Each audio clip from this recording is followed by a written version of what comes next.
Alright, welcome back to Make It Mental, everybody, for the 124 scale drag car. This happens to be the stripped out chassis of the Cheater Challenger series. It just happens to be very close to the right wheelbase and track width, so I'm using this as a basic template. And here is, I would call this 3/4 inch by 3/4 inch aluminum, right? By approximately 1/16 of an inch thick. So what I've determined basically just by eyeballing it is I'm going to use this end right here and this reference point right here and measure up to the very front of the bumper up there, and I come up with approximately 5¼ inches.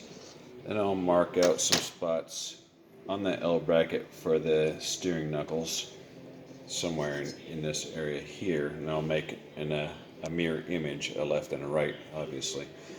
The backside is going to get tubbed because we're going to have some really fat wheels in there, and that's going to be centered approximately. That's my rear differential that I started on, I should say. It's obviously too big and it'll have to be cut down. I'm waiting on my tires to get here so that way I can actually cut it down to the appropriate size. And this will basically get drilled out for bearings. This will sit in there like so, and then a motor will be mounted somewhere in there.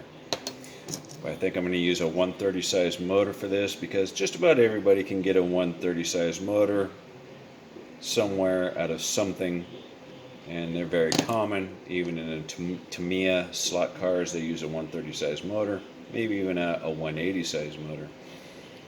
And these gears are quite common out of slot cars. You know, you just do a search for slot cars. There's all kinds of replacement gears. There's all kinds of replacement gears for the Tamiya slot cars. So there's all kinds of availability in parts in regards to making the drivetrain. So that part is pretty squared away. And we'll get up here to the chassis and we'll make some sort of suspension. I'm not sure if I want to make suspension for the rear end or not. I'm not sure it's important in a drag racing car. I know it will be on the front to get the front to come up and transfer the weight to the rear. I'm not sure it's important to have the rear end squat at all. We'll see. I don't know. I'll determine that later on as we go. But hopefully that gives you guys some ideas on what to do, how basic it is, how simple it will be. It's just not going to be very cost effective.